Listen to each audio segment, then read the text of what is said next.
টুনি নদীর পাড়ে এসে মন খারাপ করে বসেছিল। তখন টুনা পেছন দিক থেকে এসে তাকে বলছে, কি রে টুনি, নদীর পাড়ে বসে কি করছিস? কিছু না রে, এই যে একটু এসে নদীর পাড়ে বসেছিলাম। কি হয়েছে তোর? তোর কথা শুনে মনে হচ্ছে তোর কিছু হয়েছে।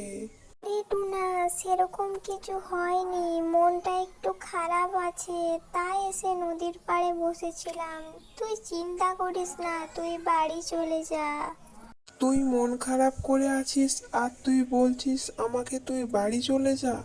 আমি তোর তাহলে কেমন বন্ধু? তোর মন খারাপের সময় যদি তোর পাশে না থাকি, আমি কিছুতেই যাব না। তুই কি হয়েছে আমাকে একবার বল।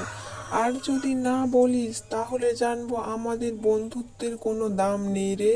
কি হয়েছে তুই শুধু একবার বল। তোর কে কি করলো যে তোর মন খারাপ? আমি এক্ষুনি গিয়ে তাকে মেরে চলে আসবো। না না, কেউ আমার কিছু করেনি, তোকে কাউকে মারতে হবে না। ঠিক আছে, তুই এত জোর করছিস যখন, তোকে বলছি শোন তাহলে। জানিস, আমি একটি ইউটিউব চ্যানেল খুলেছি, কার্টুন ভিডিও আপলোড করি, কিন্তু কেউ না আমাকে ভালোবাসা দিচ্ছে না।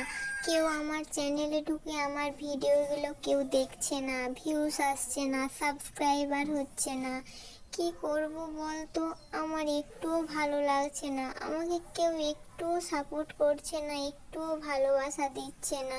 আমি কি করব টুনা? ও, এই ব্যাপার। ঠিক আছে, আমি সবাইকে বলে দিচ্ছি।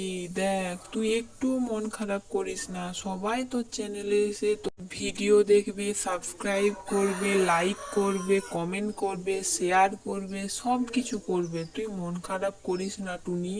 এই যে বন্ধুরা, তোমরা আমার টুনি চ্যানেলটিকে সবাই সাবস্ক্রাইব করে দাও। আর এস কার্টুন, তোমরা কেন সাবস্ক্রাইব করছো না? আমার টুনির যে ভীষণ মন খারাপ হচ্ছে। তোমরা সাবস্ক্রাইব করো আর ভিডিওগুলোতে দেখো শেষ পর্যন্ত, আর লাইক কমেন্ট করে দাও, আর সবাইকে শেয়ার করে দাও যাতে সবার কাজ চলে যায়। তোমরা যদি এটা না করো, আমার টুনি মন খারাপ করে থাকবে, আমার সাথে ভালো করে কথাও বলবে না। তোমরা প্লিজ সবাই করে দাও, প্লিজ প্লিজ প্লিজ।